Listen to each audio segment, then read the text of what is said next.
Good evening, everyone. Thank you for coming. And I think some of you have realised that there is a social space downstairs. I mistakenly said P3. I don't know why I said that. But anyway, whatever, you know where it is. The exchange downstairs, which will be open afterwards. But thanks for coming. And I want to introduce you to Amandeep and Hugo. About a year ago, there was an exhibition, the Engineering Club, down the road. And there were these really big, flashy models of interesting engineering structures. And then Hugo it was quite a small model, but interesting thing. And I was like, what is that? And explained this project, which you're going to find out a bit more about tonight, called Industria, which is a kind of multi-level industrial estate thing. And I said, that sounds like a good idea. And he said, well, no, it's actually, a real project. So, and so what's nice, so we have two architects with us tonight, but we have an architect who was doing the designing and drawing, Hugo, and working on the project. We also have Amandeep, who is an architect, did his part 3 here, actually. But he's more on the client side. So he's working for a thing called Be First, which is the development arm, I suppose, or company of Barking and Dagenham Borough Council. And they're still talking to each other after the project's finished, which is good. And so we'll hear about the project from two sides. And I think it's important for you to know people like Hugo in terms of good architects working for good practices, working for Haworth, Tompkins. And Amandeep, also good to know good clients and people that might pay for your services in future. So thanks very much for both of you for coming tonight. Thank you.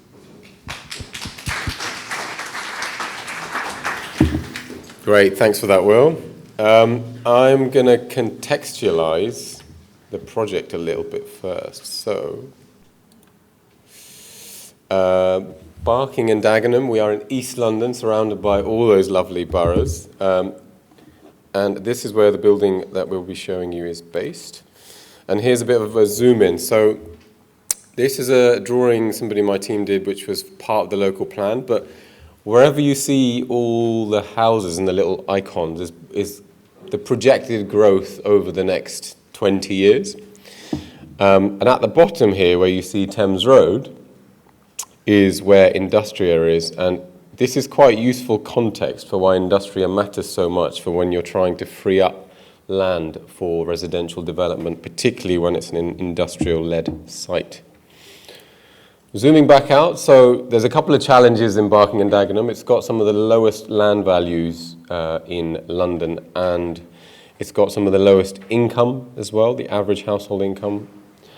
It's got quite high unemployment, and in terms of housing, it's got quite a long housing waiting list. There's 7,000 people on that register, and if 600 per year are free, it could take about 10 years to get a house. This is not the worst. You've got some really bad situations in other parts, but that just shows you the climate of the borough there. So Be First as developer, we got a little good intro of what it's about. So it's a wholly owned developer. The council owns Be First completely. All the profits go back to the council. And if in the middle is a house and a place and an industrial shed, you'd see the council at the top, LBBD, London Borough of Barking and Dagenham, commissions this. Be First is employed to develop this, and we return our profits back to the council. Then you have stewards, who I would say are people that maintain, and heat the buildings. And the council also owns companies that do that, which includes district energy companies. And they return rental income back to the council as well. And then you have the citizens who help us co-design these public spaces, neighbourhoods, homes, and they help feedback to us. They also have a continuous feedback loop with us and a good relationship with the stewards who manage their homes. Quick overview. So as a developer, we've completed 1,200 homes by this year, and 75% of those are affordable rent, and 30% of those are social rent. And we have 1,500 on site at the moment. And 1 in 5 homes being built by councils across London is being built by Be First. And we're projecting to do 600 a year for the next 10 years, so long as the economy doesn't completely tank. So, what's the architects department? So architects believe it or not, half of architects used to work for local authority. So that was almost a default when you came out of uni in the sort of 40s, 50s, that you're going to go work for a council. And that looks like a very different, you look at this and you go, it looks very different to what this room looks like now, right? Very pale, stale and male. But this is our team. So we're also, I would say, an in-house department in the local authority, working to drive and improve the quality and value of design. And that's our team, and that includes landscape architects, urban designers, sustainability expertise, and all sorts. And these are the things we do. So if design and sustainability are at the heart of what we do, around that we do a bunch of things. So we develop strategies for the organization. So it comes to doing research on modern methods of construction, on sustainability, on digital twin research, and then we work with the planning team on working on new local plans, for 30-year plans for the boroughs. We work with them on developing SPDs, which are supplementary planning guidance, and we help also make decisions for planning applications in the borough. And what's cool about that is not only do we know what's happening with our own projects in the borough, we have an eye on every single project, big or small, in the entire borough. So it's very much that feeling of city architect. And then we have the studio. So here we design our own projects. Stage one, we find sites, we do site appraisals, come up with concepts, work with the council to establish a strategic brief, which would have been the case for Industria, which we're going to talk about shortly. And then we manage that from start to finish. So if we work across pretty much every RIBA stage, so whether it's like developing what the master plan looks like on site, to being on site like I was today, looking and inspecting the door handle, to the floor finish and everything in between, we'll be covering it. So back to industry and housing. So what came first, industry or housing? I feel like we'll hopefully try and answer this through this. The borough is very renowned and very protective about its heritage of industry. So the Ford factory was there was a Barking power station, there's also huge electrical productions. So industry has always gone hand in hand with housing. And that's quite famous with, I don't know if any of you know about the Becontree estate, which is the largest housing estate, was the largest housing estate in the world, and it's still in Europe. 29,000 homes and covers 40% of the borough.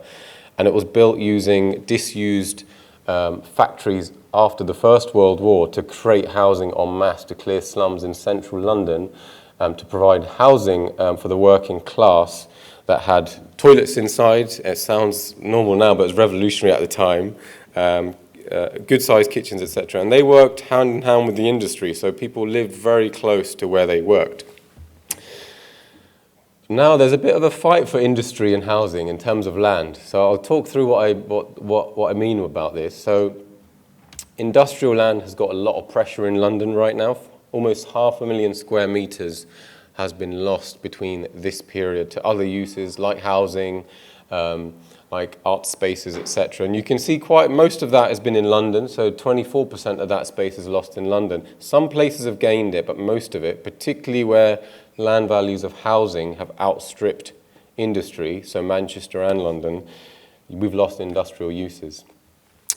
But equally, housing, which we need to be supposedly building 300,000 homes a year to house the population, is also under threat by industrial uses themselves, because rising demand on industrial land and industrial values have meant that when developers are appraising sites, industrial land seems more viable from a financial point of view.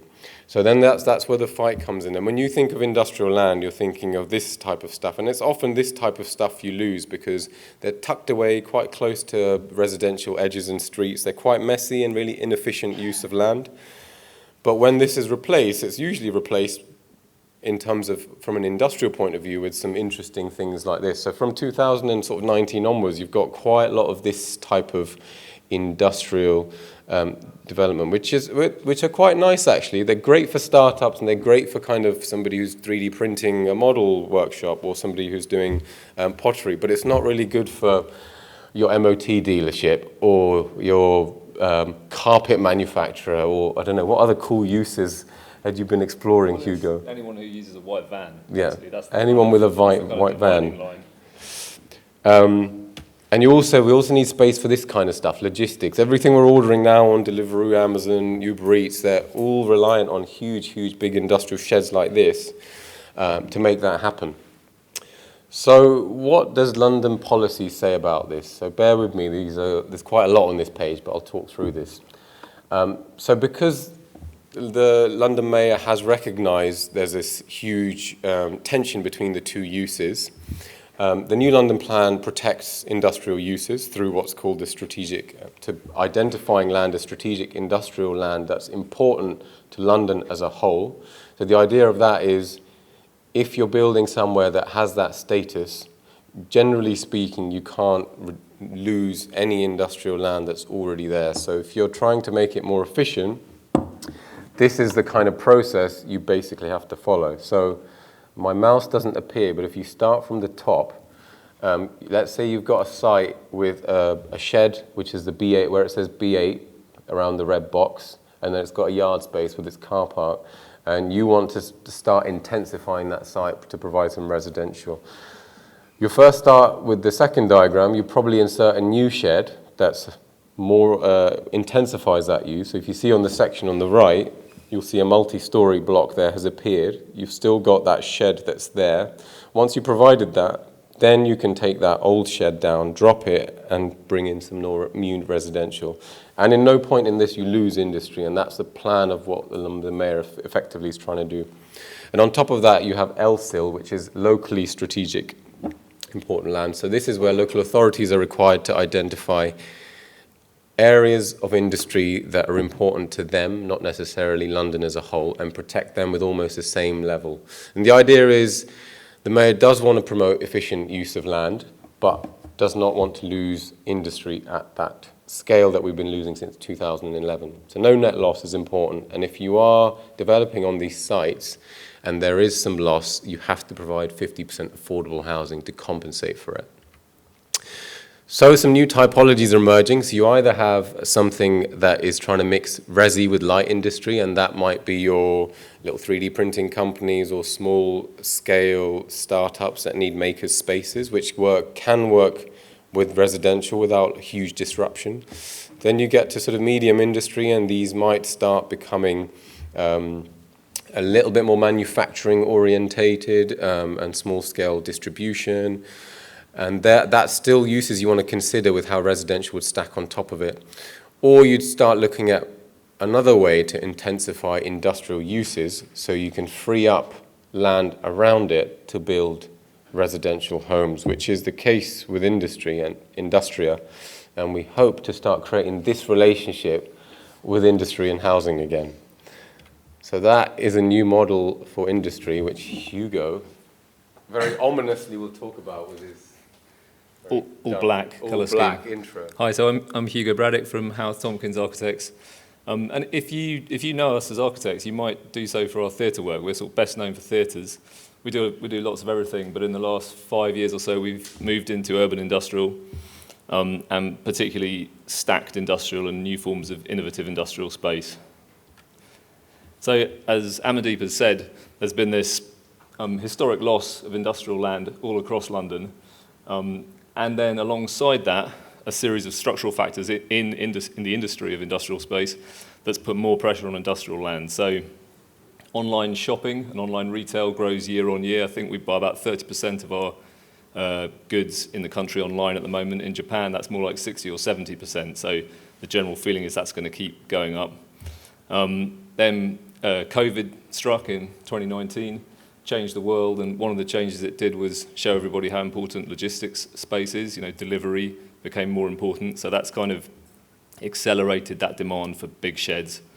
And then alongside that, you've got this growth of all different kinds of new technologically enabled industries, really kind of fascinating world of things that are either enabled by the internet or other types of technology. So data centers, advanced manufacturing where robots and people are working together, new food uses like microbreweries and dark kitchens, urban farming, battery buildings, and all the kind of small-scale artisanal businesses that are now enabled by the internet. So if you think of something like Etsy, that means your guy who's painting jam jars in a shed in Brooklyn can now sell for the entire world. So those kind of really what was seen as quite middle-class, marginal industries in the past are now something that's scalable and contribute to the economy.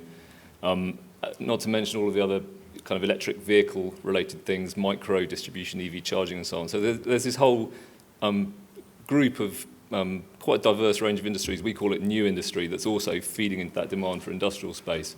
I think what's really interesting to us is most of this stuff goes on in black boxes that no one ever goes in, that don't have any windows. I was going to ask today, for a show of hands, who's been on an industrial estate or in an industrial unit in the last 2 or 3 years? Oh, wow. Yeah, that's pretty good. Nice. So, it's an interesting thing. A lot of the clients we speak to, or, architects who I know, that you don't ever go in those spaces, you don't really know what they look like. So it's not like a house or a school that everybody's been in. There is this sort of hidden and very creative world. So we started working for Be First also in 2019. So I ran this project from my bedroom during lockdown. And we were looking at master planning the whole of this piece of strategic industrial land for the borough. So it's called the Thames Road, River Road area, and it's a massive collection of sheds from the kind of 30s, 40s, 50s, 60s, 70s and 80s, all in quite sort of bad states of repair. And what we were doing was coming up with a phased proposal whereby you could intensify some parts of the site. So the yellow bits on the plan get more and more intensely used, so stacking of industrial uses like Amandeep's described, in order to release other bits of land for residential use. So the pink piece at the far right-hand side was an area of, you can see it's industrial sheds that separates 2 residential areas. And the whole of Thames Road is a bit of a wild west of HGVs and people parking on the pavement. So the idea is to rezone land, redeploy your land uses to improve the whole urban condition, and at the same time to improve the stock of industrial land embarking. So we, at a similar time, won in competition the Industria project. So this is the site for Industria. You can see it's right here in the middle of the area. On one of the plots we were proposing were really well suited for intensification. And we were trying to build a typology that doesn't exist in the UK previously. So there's one ramped industrial scheme in Britain. It's called X2 in Heathrow. It was built 15 years ago or so. It's looked down upon in the large because its ramps don't work particularly well. They're a bit narrow. It's designed for HGVs and it only has 2 units in it. So it's aimed at that big box logistics type user. What we came to the conclusion we wanted for Industria was something that had a much more mixed, diverse range of unit sizes and a sort of community of users. So we did a lot of market testing with support from a specialist team, a lot of iterative viability testing to see what we could build and what worked best for the budget. And we came up with a scenario very similar to what has now been built at Industria. So it's a 3-story industrial estate with 3 levels of decks. So two wings of building surrounding a vehicular yard on each level. They're very tall, so they're sort of 8 meters tall, each of the blue floors. So you've got the ability to put in a mezzanine anywhere within those units. And the units are kind of 300 to 500 square meters, so they're sort of like a small warehouse when you're inside them. And then on one wing in pink, we put 2 levels of what we would call makerspace or flatted factory space, so that kind of artisanal Etsy world we've spoken about. But in truth, the whole concept of this type of building is to be as flexible and open-ended as you possibly can be. So you're not trying to pin down an end user or a specific user group. You're trying to make something open-ended that can flex and adapt over time. And that's the finished building, which we opened. So it's now, the units are being let. We've got agents showing people around it. That was in mid-September. So a sort of 4-year journey from start to finish. It's about a 30 to 35 million pound project altogether, so big scale project, but that's actually relatively quick. I've got other schemes in my office which are kind of going at half that speed and nowhere near complete. And the key to it really is the ramp. So, as I say, two very big, tall, robust, long wings of accommodation with a van ramp in one corner, a helical van ramp. So it's quite a small site for a stacked multi-level ramped scheme. It's about 8,000 square metre site, and that would be considered too small by some developers to even consider it. So this sort of model of industrial space, in some parts of the world, it's normal. In Japan, there's 40, 50, 60 of these types of buildings. In the Far East, you get them going up 10 or 15 stories with HGVs rising. But in the UK, because of the sort of viability matrix of land value, rental value, and build cost, it's never really stacked up until now, and people have been thinking it would happen for a long time. So just to give you an idea of cost, a normal industrial shed on the ground floor would probably have half the price per square metre that this does. This is like final build cost £2,500 to £3,000 a square metre. That's probably maybe 2/3 what a residential scheme might cost at the moment. It's quite a basic, lean kind of design. You're trying to make everything really work really hard, and it's what we'd call shell and core, so you don't do much in the way of fit out and finishes. So that's the view down the ground floor deck. So the kind of arrangement is every unit faces into that central yard with a roller shutter and a pedestrian entrance, and crucially they're serviced by vehicles and vans. So this is the kind of key market for industrial space in the area, and actually the thing that London needs most of is the guy with a white van that we've mentioned. They use those vehicles both to get to work and to operate their work in many cases. I mentioned flexibility, so the idea we really had in our minds was, if you think of the kind of Manchester mill buildings from 150 years ago, great, amazing brick buildings, multiple story, that have proven really robust over time, and they have a very big investment in terms of money, carbon, time, and land in them initially. But the idea is you build something that is beautiful, functional, adaptable, and can last 200 years. And we hope Industria is going to be used for something else in 100 years' time, but still going strong. So this is one of the fairly standard mid-level warehouse spaces, probably 400 or 500 square metres. You can see it's lit from the side, which is unusual in industrial space. Most single-story industrial sheds around the UK, they're just top lit with no windows. So even having windows at all is innovative and unusual in the industrial world. It's a steel frame building, and every design decision we took really was about trying to make it as efficient and fast to build as it could be. Again, that's a sort of standard model for industrial sheds. So all of the facades are off-site, fabricated, panelised, modular, what you'd call MMC, modern method of construction. The steel frame, which supports really heavy floor loadings on every floor to allow for racking and flexible use of really tall floor plates, is all demountable at end of life. So there's not much in the way of wet trades or concrete in the building. We do have concrete floor slabs as part of a composite system, but generally we're trying to use dry trades wherever possible. And I thought sort of interesting from a detailing point of view just to talk a little bit about the facade materials. There's a lot of different things I could talk about, but we've got 3 types of facade material on the building, and what we wanted was something really characterful that contributed to the street in the way that a normal industrial estate might not do, and particularly at ground floor level engaged with the street. So we've got these big shop front openings at ground floor and a textured precast panelised pigmented concrete base with this kind of rough pebble texture that I'll show you. So that's a close-up of the precast panels as they were being built. They're 7 or 8 metres tall by 1.1 metres wide. They're made by a company called Reckley, who make this incredible range of moulds. And we wanted to do something, again, that's unusual in industrial context and has got texture and character.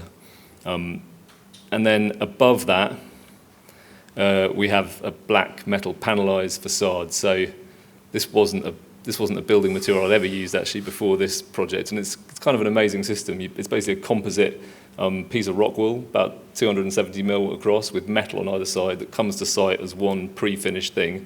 It gets lifted up in place by a big telehandler or a crane, clips into the next one, riveted through. And that's your entire wall build-up. So if you compare that to how you might build a traditional masonry wall or another building, it's incredibly fast, incredibly lean, actually very carbon efficient compared to other facade types. And we worked really hard to, within the kind of constraints of those traditional standard industrial systems, to bring finesse and quality to the detailing. So we had these, for example, little horizontal rails that you see that hide the slightly ugly, wider flashing between the panels and give a bit of grain and rhythm to the building. And again, all of this was built without scaffolding, modern methods of construction, very fast on site.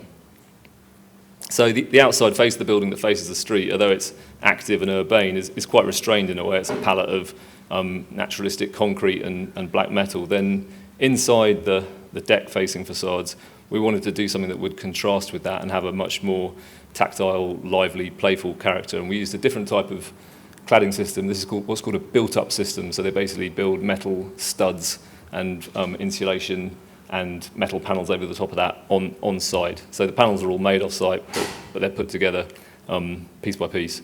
And we worked with a graphic designer called Dagenham, who are fantastic, who they designed all of the signage and the fonts and the logos around the building that are a big part of its graphic identity.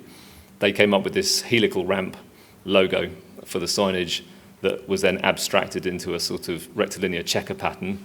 And then we worked with them to use that pattern across the deck-facing facades. They also did a lot of work on us with colour, so we wanted something that was kind of punchy and playful, but which could sit well with standard industrial products. So all the bollards and line markings and crash barriers come in that industrial yellow that you know. So we went for a slightly different version of that yellow that sits well with those. So you can see here the kind of big unit numbering they came up with. And we wanted to build a building that was really unashamedly industrial, looked really industrial, didn't try to be prettified in another way, but which had character and quality and style that we'd expect in any other building type.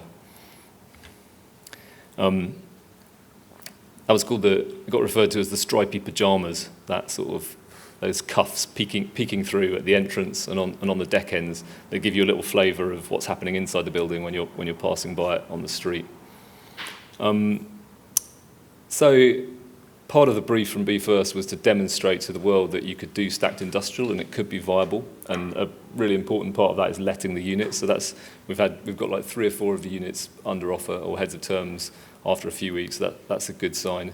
But the other challenge of the brief, I suppose, was to update and progress the world of industrial space to make it better for the people working there and give it a better profile within the whole of the city. So we've incorporated quite a lot of different shared amenity areas that you wouldn't necessarily get within a normal industrial estate. So there's a cafe and business lounge at the front of the site on the ground floor. So you can see that on the right-hand side of the entrance here, that glazed unit, which will have a cafe in it that serves the public as well as people working there.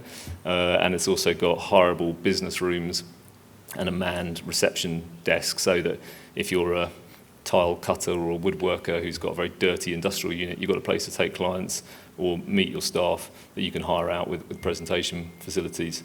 So that's an interior view of that cafe space. We also incorporated a breakout space on the roof, so don't have a very good photo of that, but this was our preliminary sketch of it. So it's a fairly simple area. It's kind of got planting, amazing views back over the city. You can drive a vehicle up there, obviously, so on some of the events we've had there so far, there's been vehicles coming up that serve food from them, so the idea is the ice cream van or a coffee van might come up while the cafe is still getting established and be able to sell to a community of workers there. And it's quite a decent-sized sort of number of people. I think it's like 11,000 square metres of floor space altogether, supports 300 to 400 workers, I think, altogether. So it's a decent number of people. And again, the idea is to help foster a community between those different types of businesses. And by providing different scales of unit and that sense of community and a high-quality workspace, you can both attract good businesses, attract good staff, and then allow your businesses to grow within your development, so they can go from a smaller unit to a bigger unit as they grow up in scale. And then this is probably my favourite shot of the building. It shows the deck end facade with the black metal and the corrugated pattern. It also, you can see the kind of green growing wall we've got on those trellises. So it's important to keep the ends of the decks open for ventilation and daylight, to make them as passive as possible. And they've got obviously vehicles in them, so ventilation is important. And we wanted to introduce another kind of humane, interesting piece of character that again, is innovative and unusual in the industrial sector. So we've got these great big troughs. They're about 1 metre by 1 metre on each floor that run the whole length of the deck, with simple climbing plants in them. So rather than a plug-planted green wall, which is very sort of carbon heavy and maintenance heavy. We wanted to keep it simple. So these are already growing quite well. We think we were worried it might take years for them to get established, but a few months in, they're already 2/3 of the way up the height on each deck, and they provide a kind of really visible moment of nature and greening that you'll see as you move around the decks as you're working there.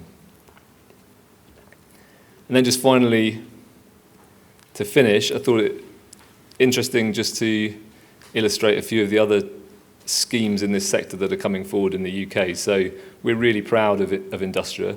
We think it's going to be the first of a new generation of stacked industrial buildings in the UK. And there are various other models of stacked industrial space that are on site or coming forwards at the moment. So Industria is on the left.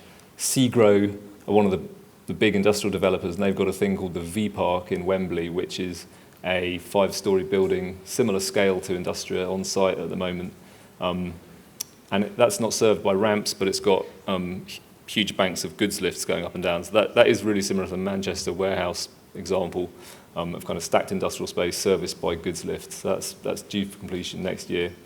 And some of you might know the Charlton Workstack in Greenwich by DRMM, really beautiful project, cantilevered CLT slabs. So that's aimed at very much the smaller end of the light industrial scale. Again, it's serviced by goods lifts, so you've got van parking at ground floor level that sort of sneak in under the overhang, and then 2 or 3 goods lifts going up to small workspace units there. That's now occupied and letting well, I think, was finished this year. And then finally on the right, another model, we call it micro multi-level, which are 2-storey warehouses. So they're warehouses of a similar scale to our units in Industria, but they're stacked. So they've got a first floor serviced by a goods lift in them, and there's a developer called Bloom who are building out, or aiming to build out 15 or 20 of those around London. So again, that's on site, due for completion this year. So it's happening slowly, and it's probably more slowly than people thought it would, but it really is here, this generation of stacked industrial buildings, and it's a kind of exciting part, we think, of making the whole city work.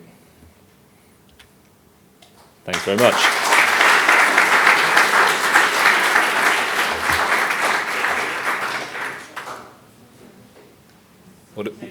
What do we do now, William? Take questions. You've made the room dark. There is a microphone here.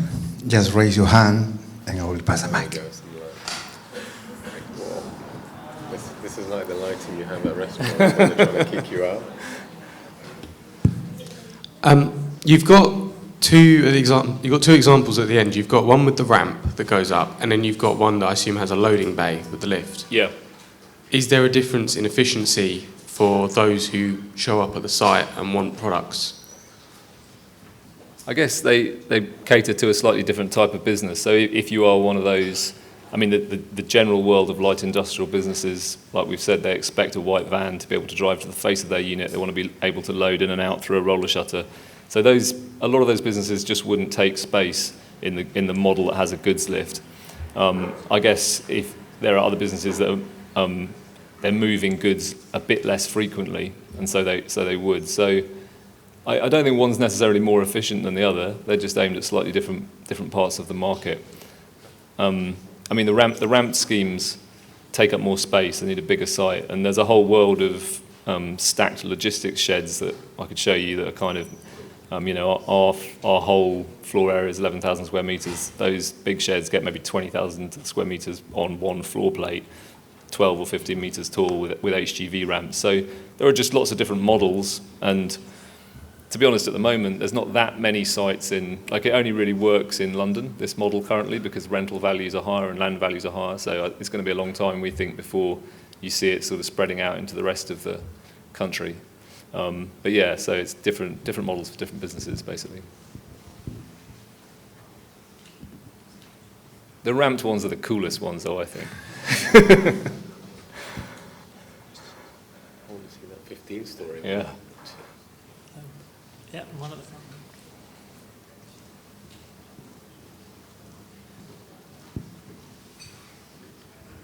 Thank you. It's interesting you mentioned about the ramps being a sort of cool element, because immediately when you talk about a ramped building and an industrial building, one can't help but think of the Lingotto factory in Turin. But that, of course, was a single factory making a single product. But your model seems to be aimed specifically at kind of individual small units. Are there any examples that you're working on of where it's a bigger unit spanning over several floors? So the same tenant over multiple floors. Yeah. Not one that we're working on currently, but they do exist. So we visited a stacked logistics shed in Hamburg that's just been finished, that's almost entirely let to Boeing. So they're sort of 12-metre tall by 100-metre deep sheds, like really enormous scale, with a giant central aisle serving HGVs. So it's almost like airport-type infrastructure at that kind of scale. And yeah, Boeing had taken, I think, almost the entire let on that building. So that's very, very big sheds on 2 floors.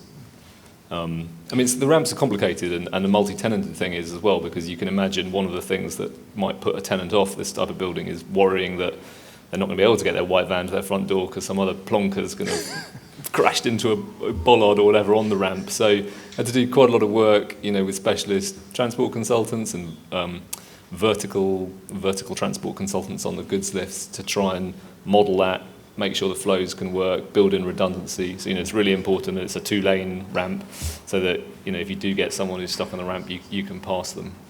And it's an untested model. It doesn't exist in the UK yet. So that really, what B First have done is incredible, because as a publicly funded local authority, they've put their money where no developer's prepared to go to try and prove the model can work. And it's quite a risky, ambitious, brave undertaking, actually. To do that, and also to want to deliver something really amazing and progressive in lots of other ways as well, is doubly good.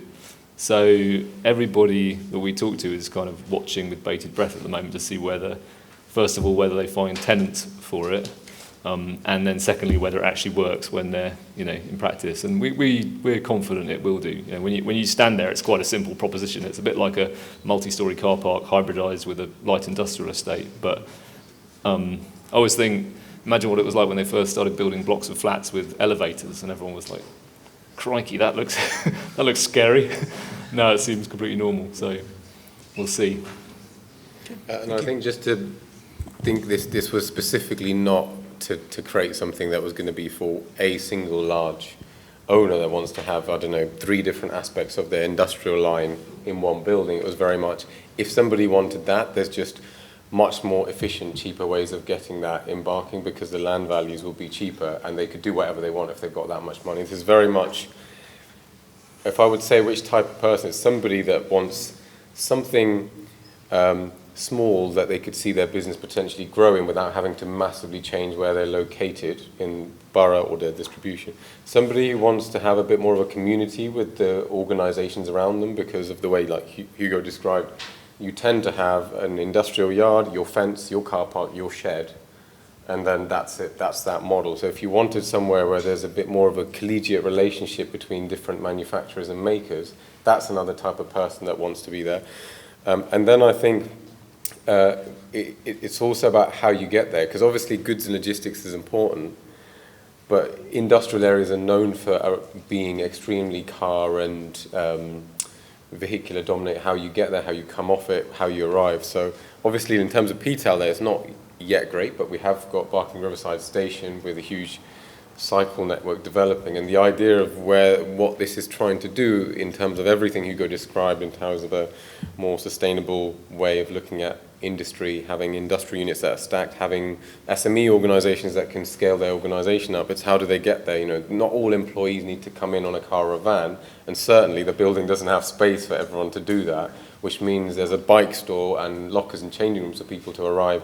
So it's the model is really testing a different way of people working. So what Hugo's saying is spot on. This is now the moment in the next few years on whether it succeeds or doesn't succeed. I'm not going to say fail, because I don't think it will, and it can't. 38 million pounds is on the line for it. So, but not all ours, and projects like this, which is great. When you are innovating this place, you do have organisations like the GLA putting funding behind it, because it's an uncharted territory, and you can't expect the local authority to be putting public money, so much of it, towards something that's more experimental.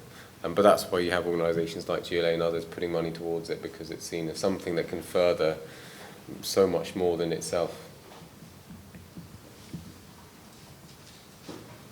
Well, look, thanks so much. I've just got a quick question, which is, Hugo, you mentioned this. You asked whether anyone had visited a industrial estate, and I think the problem is the sort of visibility or lack of it of places, and also thinking, am I allowed to go down there? And blah blah blah. And I just wondered whether there's scope to sort of feature the work of what's going on in some of these sheds in future versions of this, where you actually kind of you give some visibility to the activity somehow, whether that's in some communal thing. I mean, I think the idea that you've got there's somewhere to eat, there's other kind of social, but I think that's super interesting, and it just makes sense. Yeah, I mean, we've tried to start that, I suppose, by putting windows and glazed doors on the ground floor to the fronts of those units, and actually, I mean, one of the most obvious things that industrial estates don't do is they don't form the boundary line of the site with a building. Quite often there's a fence. So just literally the simple thing of putting the building line on the boundary and putting windows in the building is unusual and innovative in the world of industrial estates. And, you know, it's for lots of different reasons. It's to do with money and security and perception often.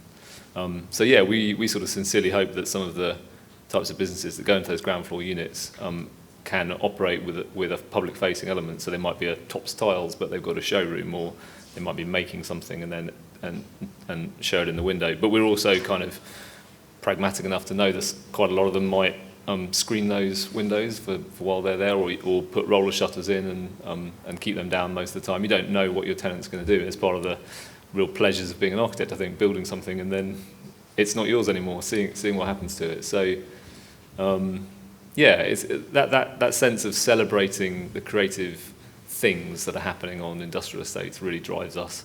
Our background as architects, the way we got into industrial space was through educational makerspace. So we've done 2 or 3 big buildings for engineering schools and art schools, which are a bit like multi-level industrial space. They're big, robust buildings supporting a whole range of maker creative uses. That's you know, we sympathise with that and love it.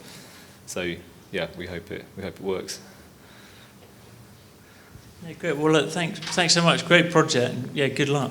Yeah, Thanks. excellent. Thank you.